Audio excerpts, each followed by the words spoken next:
Portez. Stop.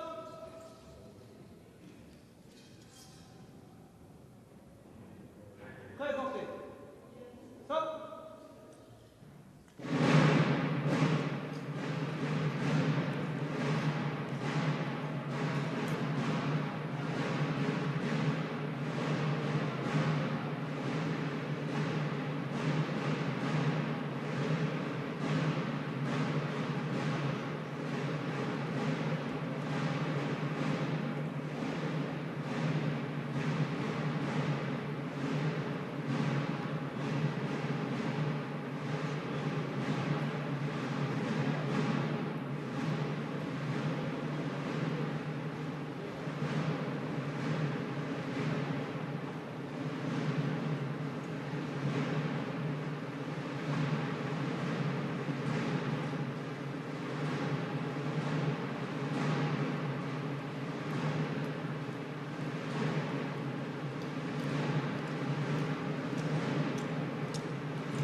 Si vous voulez bien vous asseoir.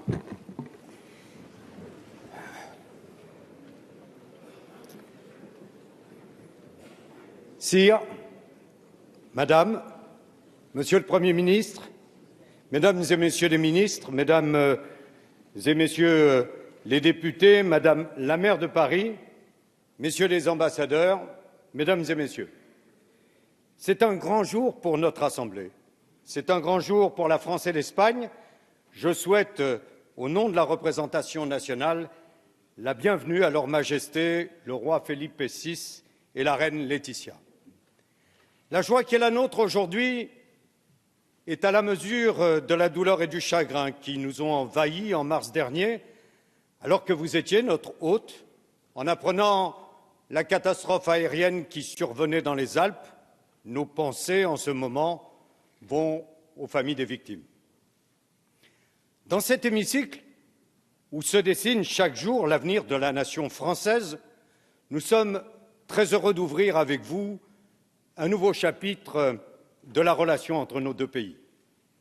Notre histoire est celle tumultueuse de deux voisins qui se sont regardés durant des siècles avec fascination, mais se sont aussi déchirés et insuffisamment compris. Votre Majesté, cette histoire est derrière nous. Nos chemins encore divergents au siècle dernier ont fini par se rejoindre et de grands hommes ont surmonté les obstacles et tracé la voie du rapprochement. Je souhaite à cet égard rendre hommage à la personne de votre père, le roi Juan Carlos, visage de la liberté et de l'unité retrouvée en Espagne. Il a prononcé, dans ce même hémicycle, un discours que je n'hésiterai pas à qualifier de fondateur pour la relation franco-espagnole. Il dressait le bilan du cheminement de nos deux pays et, citant André Malraux, nous appelait à embrasser résolument notre mission commune, celle de porter une part de l'espérance du monde. 22 années se sont écoulées.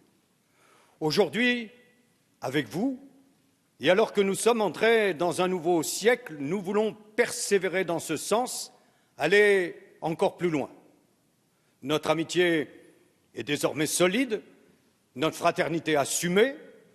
Toutes deux doivent se décliner concrètement pour le bien de nos deux peuples dans une alliance vivante et revendiquée.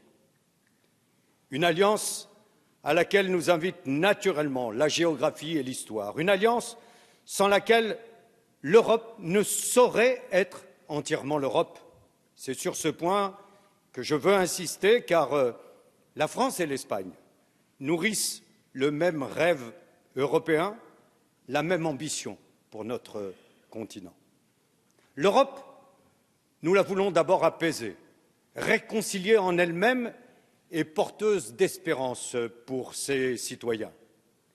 L'histoire nous a enseigné, en France comme en Espagne, le coût de la division, et nous savons ce que nous devons à l'union, la paix et la prospérité. Les efforts déployés par nos gouvernements et nos parlements pour redresser nos pays en les réformant sur le plan national n'ont de sens que dans l'approfondissement du projet européen, dans la construction d'une Europe plus énergique et efficace, plus démocratique et transparente, plus écologique, plus juste et solidaire. Nous traversons une période déterminante.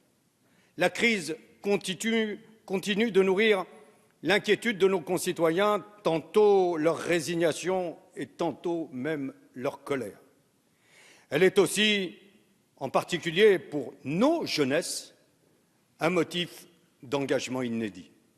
Une nouvelle génération émerge, qui ne se satisfait pas de l'avenir qui lui est réservé et qui rejette la faiblesse et la froideur des institutions européennes comme la précarité de sa gouvernance politique et économique. Portons la voix de nos jeunesses plus haut pour que l'Europe les entende et grandisse avec elle, pour elle. L'Europe, nous la voulons ensuite ouverte au monde. L'Espagne s'est très tôt imposée et exposée. C'est l'Espagne qui a offert à l'humanité l'islam d'Averroès et le judaïsme de Maïmonide. C'est elle qui a donné à l'Europe les universités de Salamanque et de Saragosse. C'est elle qui a porté avec Bartolomé de las Casas et Francisco de Vitoria des débats d'une précocité et d'une modernité remarquables sur la dignité humaine, le rapport à l'autre, le droit des peuples et le droit entre les peuples.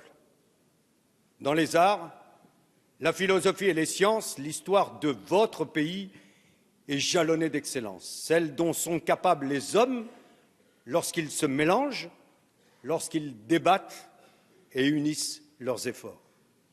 C'est une leçon que nous devons plus que jamais garder à l'esprit. France et Espagne ressentent mieux que d'autres la nécessité de faire preuve de vigilance redoublée pour le continent, car il faut le protéger des menaces qui nous viennent de l'extérieur comme des crispations qui naissent de l'intérieur. Notre devoir est de faire vivre ce message ensemble, à l'heure où nos sociétés sont tentées par la division, où les peurs sont excitées et les rancœurs échauffées, à l'heure où nos valeurs d'ouverture et de tolérance sont défiées. L'Europe, nous la voulons enfin engagée dans le monde. Nos deux pays sont des fenêtres ouvertes sur la Méditerranée, l'Afrique et l'Amérique. C'est parfois une charge, c'est surtout une chance, c'est en tout cas une grande responsabilité, celle d'assurer une partie du rayonnement international de l'Europe, celle de porter en Europe la voix des pays amis et des pays opprimés. Car plaider pour que l'Europe relève les défis posés par son environnement régional, c'est rappeler qu'on ne peut vivre en paix et en sécurité chez nous si notre voisinage immédiat est rongé par la pauvreté, la guerre et le terrorisme. L'Espagne prend mieux que quiconque la mesure de cette dernière menace et a payé un lourd tribut sur son propre territoire. C'est un fléau contre lequel nos deux pays sont mobilisés ensemble, à notre frontière comme à l'étranger. Je veux rendre hommage aux soldats espagnols et français engagés en Afrique et au Moyen-Orient pour la liberté. Souhaiter que l'Europe pèse de tout son poids diplomatique, c'est refuser le repli que nous savons, par notre passé illusoire et dangereux, et lui opposer au contraire une exigence de solidarité entre Européens et au-delà de nos frontières. France et Espagne sont des partenaires solides pour le reste du monde en matière de défense et de sécurité comme en matière de développement. Mieux que quiconque, nous connaissons l'aspiration de nos voisins du Sud à la stabilité, à la démocratie et à la prospérité. Nous savons ce qu'ils attendent de nous et ce que nous pouvons faire avec eux. Cette ambition européenne, nous la porterons d'autant mieux que nous la porterons ensemble, à Bruxelles, Strasbourg et New York, à Paris aussi, dès décembre, ensemble, pour que soit préserver la planète, ensemble, pour que soit écoutée la voix des peuples en Europe, ensemble, pour que l'Europe soit à la hauteur de son héritage, un berceau, un laboratoire, un carrefour. France et Espagne n'ont jamais été si prêtes d'assumer leur destinée commune. De part et d'autre des Pyrénées, la volonté est là, mue par des hommes et des femmes dont beaucoup portent dans leur chair même le couple franco-espagnol. Il n'aura échappé à personne que c'est le cas à tous les niveaux de l'État français, dans notre Assemblée, au plus haut niveau du gouvernement, comme à l'Hôtel de Ville de Paris. Votre Majesté, nous sommes certains que vous œuvrerez avec énergie à donner corps à cette communauté de destin. Votre sens de l'écoute et votre rigueur ont déjà convaincu les Espagnols par la résolution avec laquelle vous entendez adapter l'institution monarchique aux exigences de notre temps. Vous incarnez parfaitement le renouveau attendu par le peuple espagnol. Vous répondrez d'autant mieux à ces attentes avec la reine Laetitia qui vous accompagne et dont chacun sait qu'elle est une observatrice avertie des mutations du monde. Vous réservez à la France votre première visite d'État.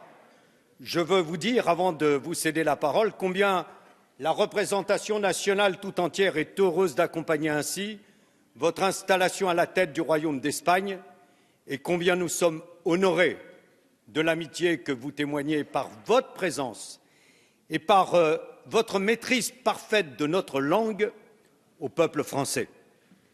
Estamos aquí en la Casa del Pueblo francés. Está siempre abierta para Su Majestad, como lo fue para su padre y como la será para sus sucesores. La parole est à Sa Majesté le Roi d'Espagne.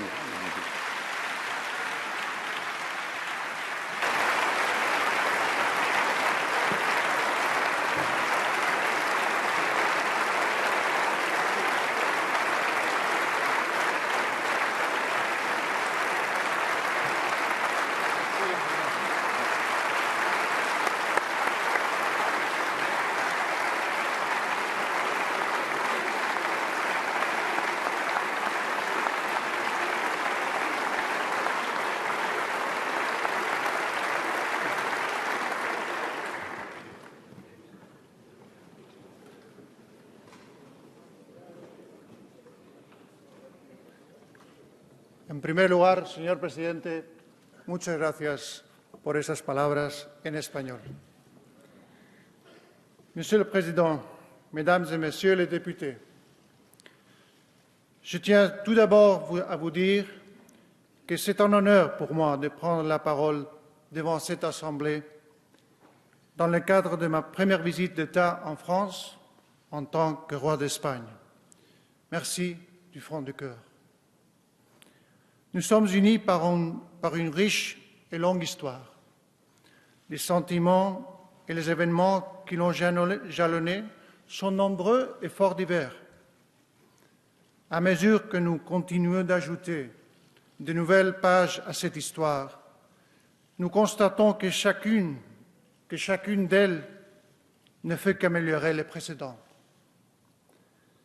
Aujourd'hui, l'amitié, la coopération et la solidarité définissent avant tout la relation entre nos deux grandes nations, de même que notre appartenance commune à l'Union européenne et la co-responsabilité qui est la nôtre en tant que partenaire à l'intérieur et à l'extérieur de l'Union.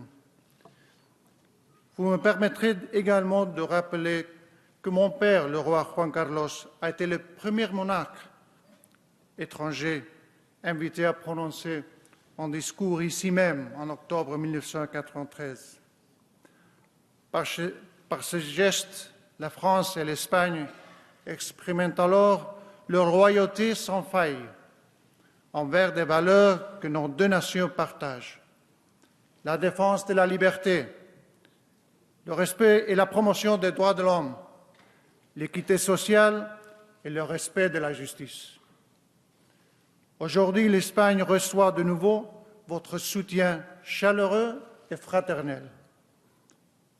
Je veux donc vous faire part, au nom de tous les Espagnols, de notre sympathie, de notre amitié et de nos remerciements les plus sincères. Des remerciements qui laissent place à la reconnaissance face à la leçon de fermeté et de dignité dont ont fait preuve le peuple français et ses institutions lors de tragiques attentats terroristes qui ont frappé votre pays il y a quelques mois à peine. Le 11 janvier dernier, lors de la grande manifestation de Paris, la France a donné l'exemple d'une unité et d'une solidarité dignes de louange. Ces jours-là, l'Europe entière, des citoyens du monde entier, ont marché aux côtés du peuple français dans les rues de cette ville, s'unissant dans le même cri pour la liberté. Les Espagnols savent très bien ce que les Français ont ressenti et ressentent encore, car pendant des décennies, nous avons subi et combattu le terrorisme. Et grâce à votre aide, nous l'avons vaincu. Tout terrorisme constitue immanquablement une atteinte aux libertés et aux droits fondamentaux de l'être humain et aux principes de notre vivre ensemble démocratique. Je vous assure, ici et maintenant, que face à l'agression, l'Espagne est et sera à vos côtés pour défendre les valeurs qui nous sont communes et que nous réaffirmons solennellement, sereinement, face à ceux qui prétendent les détruire par la terreur. Rendons hommage aux victimes, accompagnons leurs familles et leurs êtres chers, et surtout, disons-le haut et fort aux assassins: vous ne nous ferez pas plier, vous ne nous vaincrez pas, jamais vous ne parviendrez à nous faire renoncer à ce que nous sommes.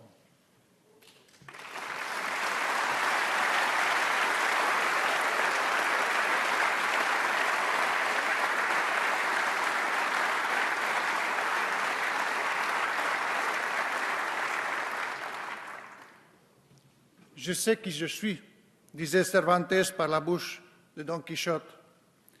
Eh bien, nous, Français, Espagnols, savons qui nous sommes et ce que nous serons demain si nous le proposons.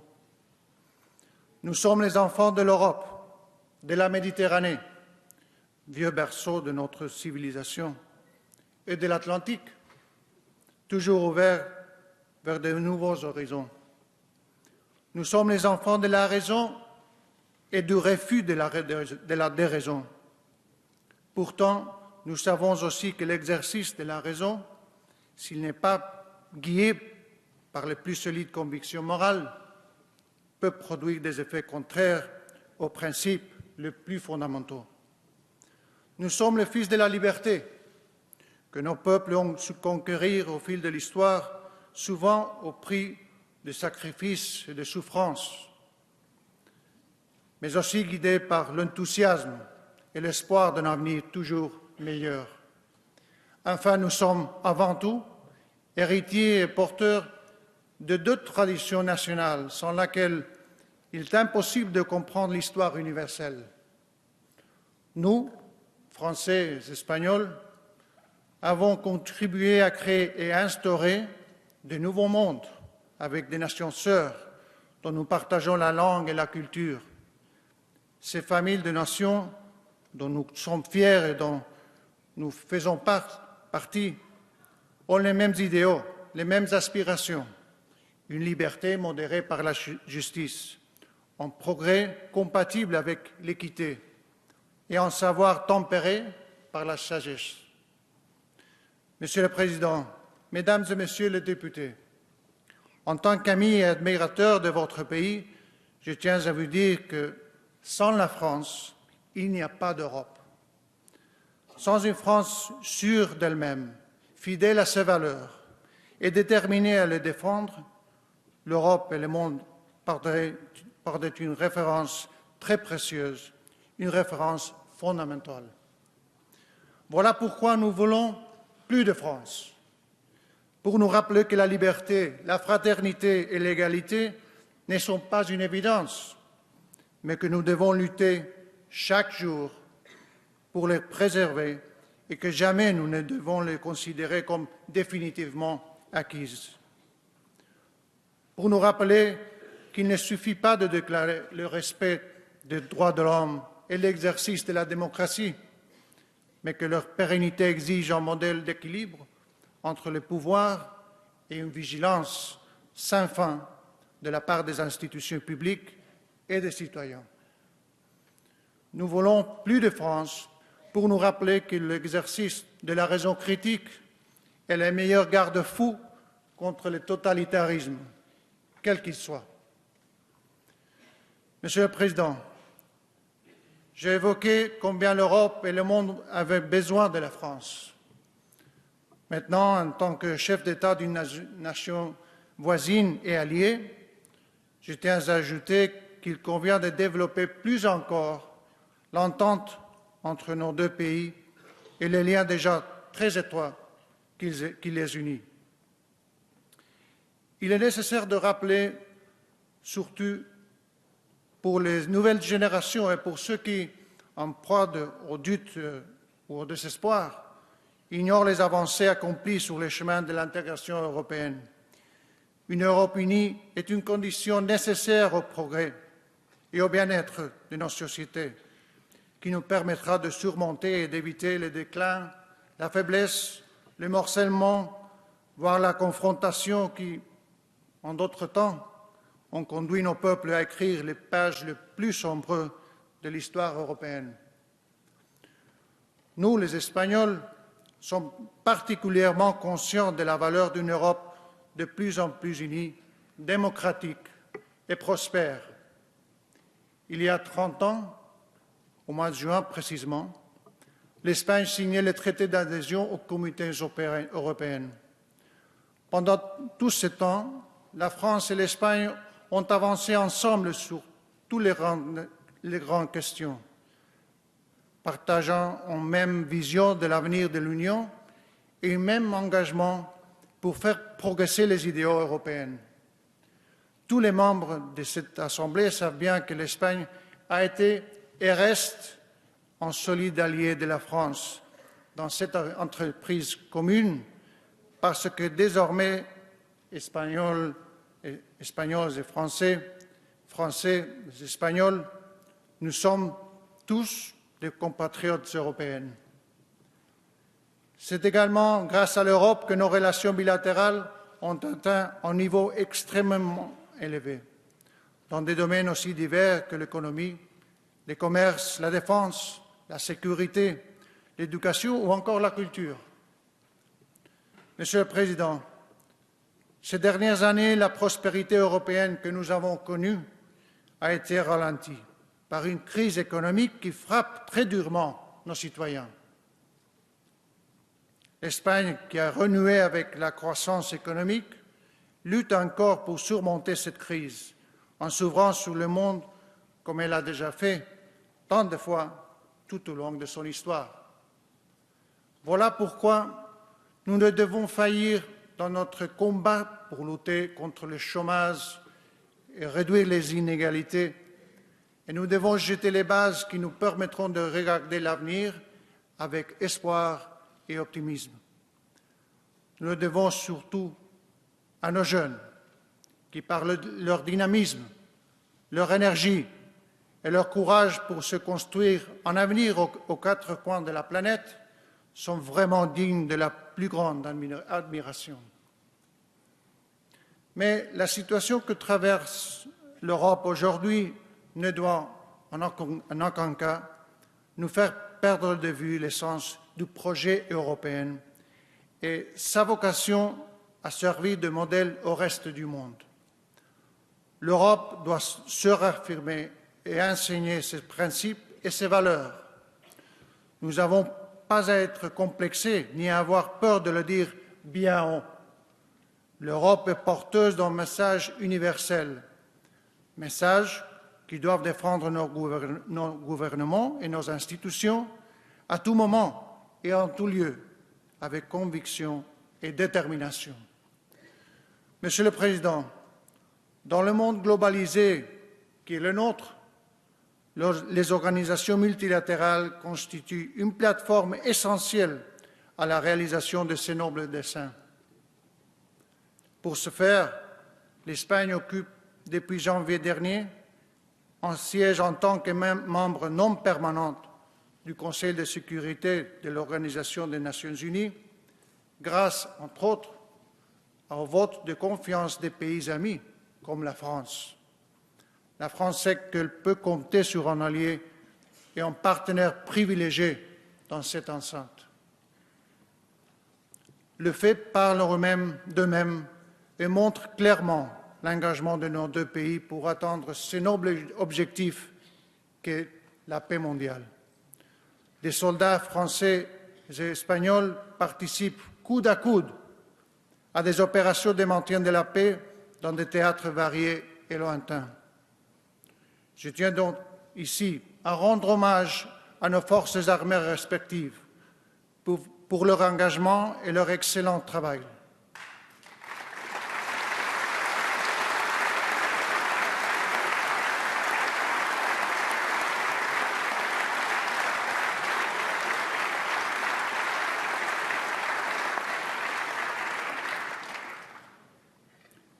Nous partageons les mêmes approches, les mêmes préoccupations et les mêmes efforts face aux situations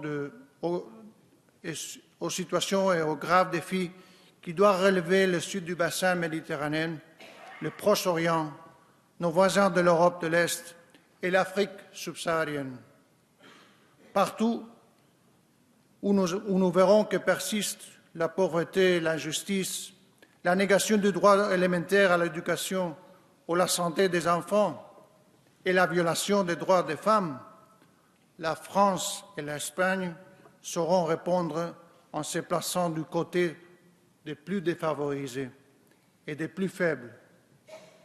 Telle est notre vocation, telle est notre conviction. Monsieur le Président, il y a d'autres menaces qui pèsent sur la paix et la sécurité mondiale, des menaces de nature diverses. Le changement climatique en est une. Il constitue l'un des défis les plus urgents à relever. Le temps presse, un consensus doit être trouvé entre les différents acteurs afin de freiner la dégradation de l'environnement. La France a décidé d'exercer un leadership international sur ces dossiers et d'assumer la responsabilité historique de parvenir à l'occasion de la conférence mondiale sur le climat qui se tiendra à Paris, à un accord mondial engageant tous les pays de la communauté internationale à l'horizon 2020. Les années à venir doivent être celles de la consolidation des énergies propres et renouvelables et d'un modèle économique plus écologique, celle aussi d'une coresponsabilité croissante de tous les acteurs publics et privés, collectifs et individuels. Nous devons être capables de développer et d'exploiter cette opportunité de croissance et de création d'emplois pour des sociétés qui ont besoin d'être stimulées pour mettre en œuvre une production respectueuse de l'environnement. Le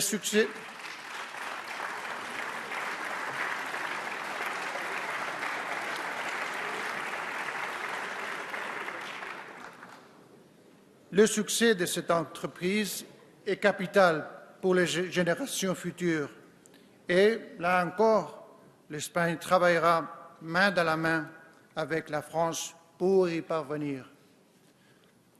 Monsieur le Président, Mesdames et Messieurs les députés, Mesdames et Messieurs les membres du gouvernement, en cette période de l'histoire où les enjeux sont à la fois politiques et économiques, sociaux et environnementaux, l'unité de nos peuples, la confiance en la démocratie et en ses valeurs et la solidité de nos institutions nous permettront de tenir le cap et de mener la prochaine génération à bon port.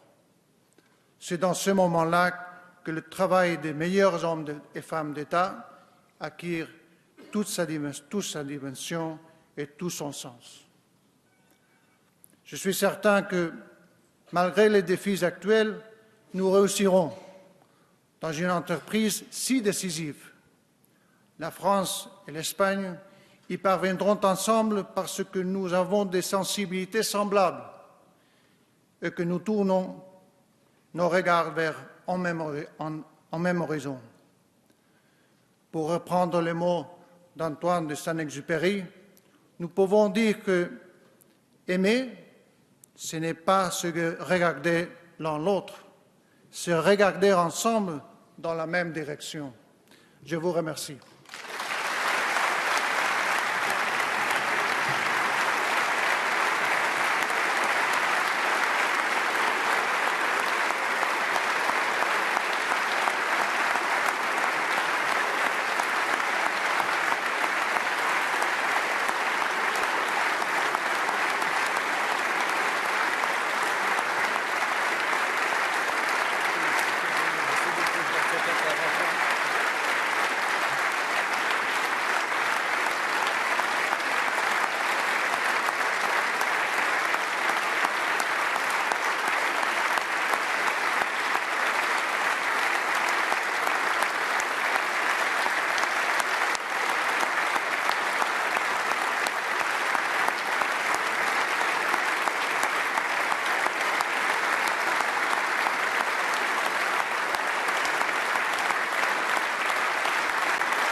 Mes chers collègues, je vais suspendre la séance qui reprendra vers 16h15 et j'invite les membres du gouvernement et ainsi que l'ensemble des députés à rejoindre les salons de l'hôtel de l'AC pour participer à la cérémonie qui va avoir lieu pour rendre hommage au roi et à la reine d'Espagne.